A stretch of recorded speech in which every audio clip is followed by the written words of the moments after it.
8시 39분 지나고 있습니다. TK에서 바라보는 정치, TK가 바라는 정치, 대구 경북의 다양한 목소리를 펼치는 TK광장의 결투입니다.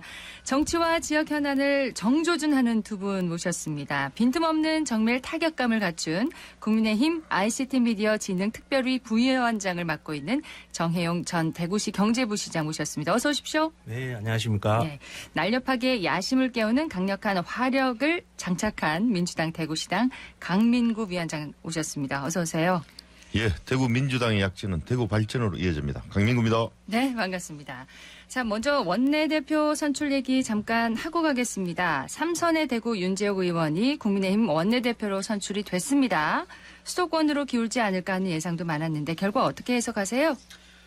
예, 제가 지난 3월에 이 방송 나왔을 때도 수도권 원내대표론에 대해서 우리 윤재욱 의원을 응원을 한 적이 있는데요. 대구 지역을 봤을 때도 총선을 앞두고 이제 산적한 지역 현안을 해결하는 데 큰 도움 될 것으로 기대하고 네. 사실 국민의힘 역대 선거 결과를 봐도 수도권 출신 당대표 원내대표가 있다고 해서 결과가 좋은 것도 아니었고 오히려 당 지지율이 높은 이런 곳에서 지도부가 더 안정적인 당 운영을 할 수 있는 그런 기대감의 표출이 아닌가 싶습니다. 기대감이 높으시군요. 예, 국민의힘 지도 체제는 완비됐고 이제 더불어민주당 차기 원내 사령탑이 누가 될지 관심이 높습니다. 이달로 좀 앞당겨진다면서요? 네, 새롭게 윤재욱 국민의힘 원내대표가 선출되어서 그 임기를 맞추고 네. 원하는 의정 활동을 위해서 4월 28일로 다음 주 최고위원회에서 선정하는 걸로 의결할 것 같습니다. 후보로는 먼저 김두관 의원, 네. 양산 재선이고요.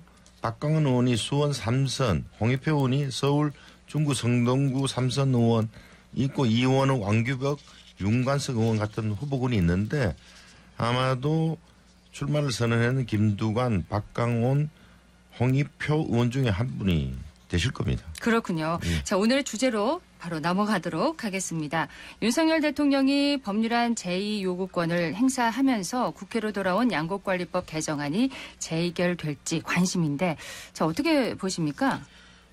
사실 법안 재의결은 제적의원 과반 출석에 출석의원 3분의 2 이상을 찬성 요건을 하는데 299명 중에서 여당 의원이 우리가 118명으로 3분의 1이 넘습니다. 그래서 네. 개정안 재의결로 들어갔을 때는 쉽지는 않을 거라고 전망을 하고 있습니다. 그렇군요. 사실상 좀 폐기 수순에 들어갈 것이다 이렇게 보시는 건가요? 예. 맞습니다. 이번에 참 전주을에서 해가지고 300명이 채워졌는데요. 거기 3분의 2 이상이면 200명 이상이 돼야 되는데 민주당이 169석밖에 안 돼서 사실 재결 정족수는 많이 부족하고요. 대신 원래 원안이었던 초과 생산량 3% 이상, 가격 인하 5% 이상 되면 정부가 의무 매입하는 이 원안으로 재추진할 수도 있다는 생각이 들어요. 왜냐하면 지금 신정훈 전남도당위원장이 쌀값 팀장이시고 네. 또 농민위원장이신 전국 농민위원 이원택 의원이 전북 김제 출신인데 이분들의 결기가 삭발할 정도로 지금 결기가 대단하시거든요. 그리고 또 경북이 전남, 충남, 전북 다음으로 쌀 생산력이 높아요. 네. 그러면은 국힘에 있는 경북이나 경남 의원들도 여기 찬동할 수도 있다 이런 예측도 나오고 있습니다. 개정안을 새로 만들 가능성이 있다. 예. 그렇게 보시는군요. 대체 입법을 추진할 수도 있다. 네. 예. 정치권이 이제 농심만 흔들었다 이런 의견이 나오고 또 농민단체들 규탄이 이어졌는데 우리 지역 경북의 쌀 농가와 생산량은 어느 정도나 됩니까? 경북 같은 경우에는 방금 말씀드렸다시피 전국에서 한 4번째 정도 됩니다. 작년에 한 51만 톤 정도, 전체 380만 톤 생산량 중에서 한 51만 톤 정도 생산을 하고 있고요. 그래서 근데 아까 말씀하신 대로 이 부분이 대체 입법으로 가겠다고 생각을 하셨으면 처음부터 네. 차근차근 진행을 해야 되는 부분이지 무리하게 단독 처리하고 난 뒤에 이렇게 대책을 세운다는 게 좀 아쉽긴 합니다. 처음부터 네. 어떻게 추진을 했었어야 한다. 처음부터 이게 여야가 합의를 하면서 어차피 양국 법이라는 것이 과거에도 이렇게 매입을 해주는 조건이 없었냐 하면은 있었습니다. 그래서 정부가 쌀 생산량을 보면서 그때마다 초과 생산량이라든가 또 수요가 모자랄 경우에는 그 매입을 하는 그런 규정들이 있습니다. 네. 정부 계획을 세워서 충분히 할 수 있는데 이걸 강제로 뭐 의무 수매, 의무 매수하는 걸로 바꾸다 보니까 이런 문제가 생긴 거다. 맞습니다. 말씀드립니다. 현행 양곡관리법이 초과 생산량이 3% 이상, 현재 살값 인상이 5% 인하가 되면 네. 이 법이에요. 현재 법이. 근데 이게 강제 규정이 없어서 이번에 초과 생산량이 3에서 5%, 가격 인상이 전년 대비해서 5%에서 8%가 되면 강제로 정부가 매입하라 그랬어요. 왜 이렇게 됐냐 하면 2000작년에도 쌀 재고가 많아서 창고가 없어서 못 넣는 쌀도 있다 보니까 또 창고 새로 시설하면은 보관비가 늘어나죠. 또 원래 반복될 수도 있죠. 네. 우크라이나 전쟁 때문에 쌀 생산비가 40%까지 이상 늘어났는데 또 쌀값은 하락하고 있는 거예요. 농민이 죽을 지경입니다. 대한민국의 근간은 농자 천하지 대보라고, 농업이나 농부가 모든 국가의 근본이라 하는 큰 뜻이 있는데 이거를 지금 여당에서는 뭐 재정을 핑계로 들면서 못하고 있으니까 농민들이 화가 나신 거죠. 예. 양당이 같은 법안을 지금 다르게 보고 있네요. 네네. 너무 이제 쌀에만 집중해서 보시는데 농업이라는 것이 이제 식량도 우리 작업률이 뭐 많이 떨어진다고 하지만 쌀 작업률은 90%가 넘습니다. 그래서 이제 의무 수입 물량 때문에 10%라는 공백이 있는데 사실은 우리가 필요로 하는 양은 쌀은 충분히 생산하고 있습니다. 그만큼 또 과거에 비해서 쌀을 짓는 그 벼 재배 농지도 뭐 엄청나게 줄어들었는데도 이렇다라면 네. 그걸 강제로 그러니까 의무적으로 짓는 만큼 다 매입을 해서 처리를 할 것이 아니라 국민들이 소비가 줄어드는 만큼의 다른 대책을 만들어서 다른 작물을 짓도록 유도를 한다든가 이렇게 해서 농민들이 쌀에만 의존하는 것이 아니라 다른 부분에도 같이 발전을 위해서 노력을 하고 또 정부는 우리 쌀이 대한민국 국민들의 주식이기 때문에 이 부분은 지키는 노력은 계속 해나가야 되지만 여기에만 매몰되어서는 전체적인 그림을 못 볼 수 있다. 네. 이렇게 생각을 합니다. 그러면 초과 생산된 쌀 매입에 드는 예산이 어느 정도나 되는 건가요?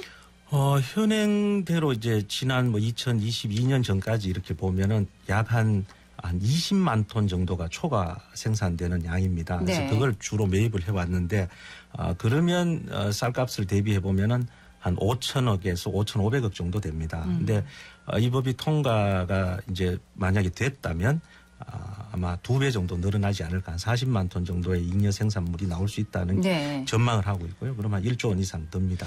그게 저게 잘못된 근거라고 경실련에서도 이야기했어요. 생산 재배 면적은 농벼 재배 면적 계속 줄어들어요. 2000년에서 지금 2022년 사이에 현재 2020년 72만 6천 헥타르인데 이게 22년간 31%가 줄어들었고요. 생산량도 한 22년간에 28%나 줄어들었어요. 계속 아무래도 쌀 소비량이 지금 56.7kg거든요. 네. 한 해. 옛날에 쌀 한 가마 80kg니까 한 가마를 안 먹어요, 이제.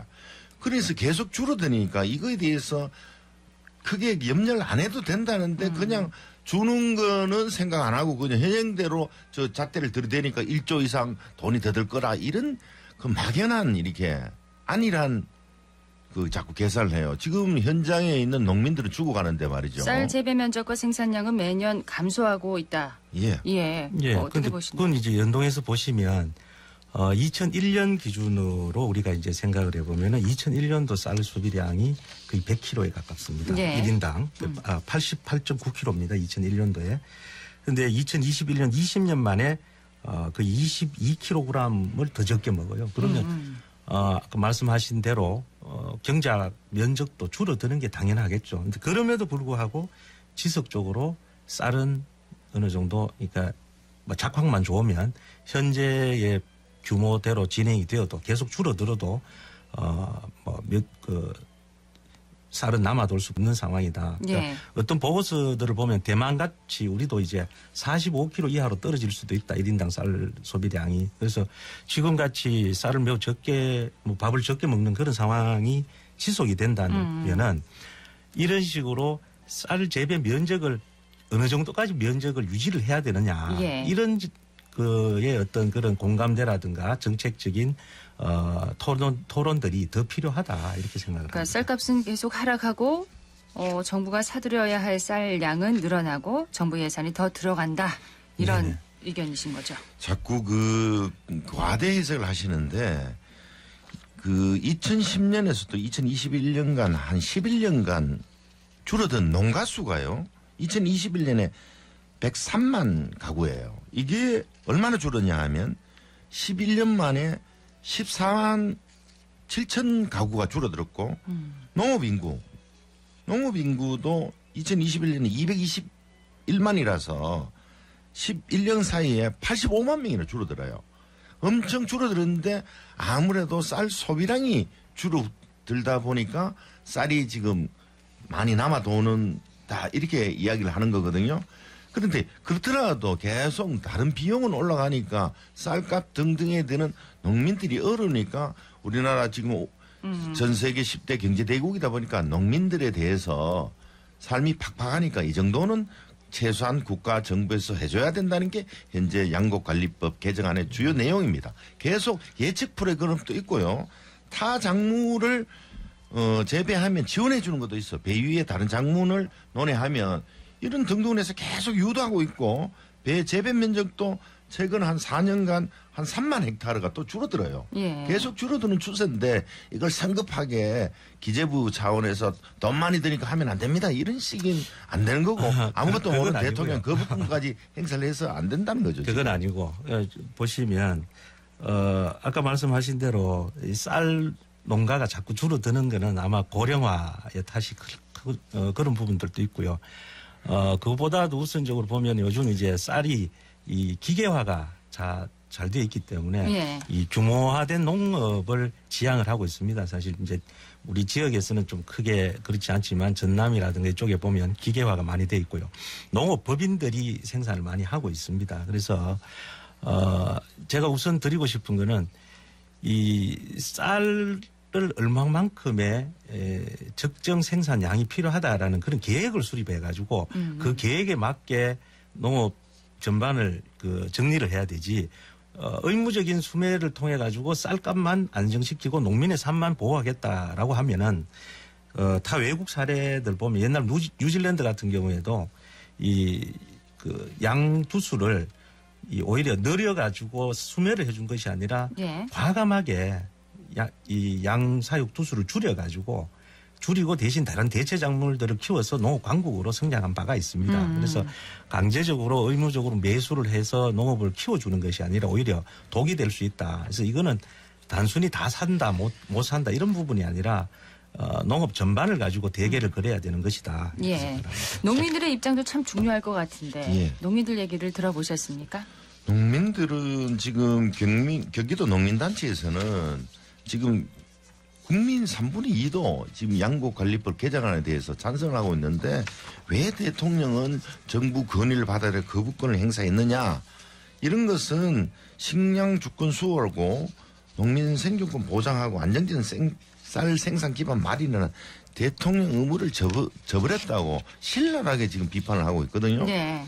또 제발 모든 걸 자꾸 자본주의 잣대로 하는 게 아니고 우리가 아까도 1조 이상 돈 들어갔는데 그렇지 않아요. 아까도 말씀드렸듯이 타 작물 재배 지원 사업에만 다른 거 하면 얼마든지 보장해 준다는 내용도 있고요. 예. 예측을 해서 재배 면적을 계속 조정하는 내용도 이 법안 안에 들어가 있단 말이에요.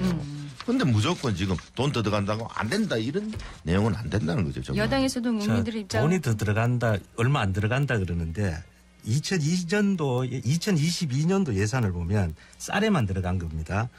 2021년도 분 쌀 37만 톤 시장 격리시키는데 7,800억. 네. 공공 비축 물량이 있습니다. 의무적으로 사야 되는 공공에 비축해놔야 되는 게 1조 1,000억 정도. 그리고 또 2022년도까지 포함해가서 시장 격리하는데 1조. 논직 불금을 또 1조 6천억 정도 더 씁니다. 네. 그래서 이런 식으로 쌀에만 한 해 이런 식으로 들어가는 비용들이 약 한 4조 정도씩은 됩니다. 그래서 우리가 이제 추가로 더 계속적으로 쌀에만 계속 집중할 수 없다. 이제 그런 뜻이지 뭐 우리가 이 쌀농업 농민들을 다 배제하고 포기하겠다 이런 뜻은 아닙니다. 기존의 그래서, 법대로 예. 만들어서 그래서 우리 계획을 수립하면 된다. 민주당에서는 국민들이 잘 모르잖아요. 네. 그래서 양당 원내대표, 정책위 의장, 농해수위 간사 이렇게 3대 3으로 TV 토론을 해서 정말 국민들에게 어느 당의 주장이 맞는지 한번 하자고 하는데 지금 국힘에서 안 받아주고 있잖아요. 이런 여러 가지가 너무 자꾸 이렇게 그 수치를 갖고 허무맹랑한 수치를 갖고 아니, 일방적으로 국민들을 저기 자꾸 날치기 호도하는 거 아닌가 하는 통과해놔놓고. 이런 생각을 하고 있는 거죠. 아니 날치기 통과해놔놓고 이제 와서 이제 거부권 행사하지 않으니까 이제 또 그러시면 됩니까? 이거 토론하자 그러면 이게 순서가 바뀌었죠. 토론하고 법안 처리를 하셔야 되지. 일단 힘으로 밀어붙여가 통과시키고 안 농민의 되니까 또 삶이 하자. 그만큼 빡빡하다는 거죠. 농민만 보고 정치하시면. 예. 그러나 놓고 밥 한 공기 다비우기 캠페인이나 하자고 이래서는 안 된다는 거죠. 자, 지금. 이제 마무리를 해야 될 것 같습니다. 먼저, 정의용 부위원장님. 이게 이제 쌀이라는 부분들이 이 국민들한테 굉장히 중요한 부분이고 또 우리의 주식이고 그리고 또 농민들도 고생하시는데 그동안 쌀 가격이 계속 이게 고정되다 보니까 힘든 것도 알고 있습니다. 네. 그래서 이제는 이 쌀을 가지고 또 농업의 이 대전환을 가지고 큰 네. 그림을 그려야 되지 않는가 이런 생각합니다. 강민구 위원장님도. 예, 쌀 소비량이 줄었는 게 가장 큰 요인이거든요. 그래서 쌀을 많이 먹게 하기 위해서는 다이어트용 쌀이라든지 쌀밥 중요성하고 예. 아침밥을 많이 안 먹어 또 쌀이 별로 안 들어요. 그리고 죽 누룽지 쌀 시령들 개발하고 밥맛 중심으로 하는 쌀 브랜드 고급화 전략도 꼭 필요한데 정부가 이 정책을 잘 세워주셨으면 좋겠습니다. 농업과 농민을 위한 결정이 내려지기를 기대하겠습니다. 국민의힘 ICT 미디어 진흥특별위 정혜용 부위원장 그리고 정혜용 부위원장 민주당의 대구시당 강민구 위원장이었습니다. 두 분 고맙습니다. 네, 감사합니다. 감사합니다.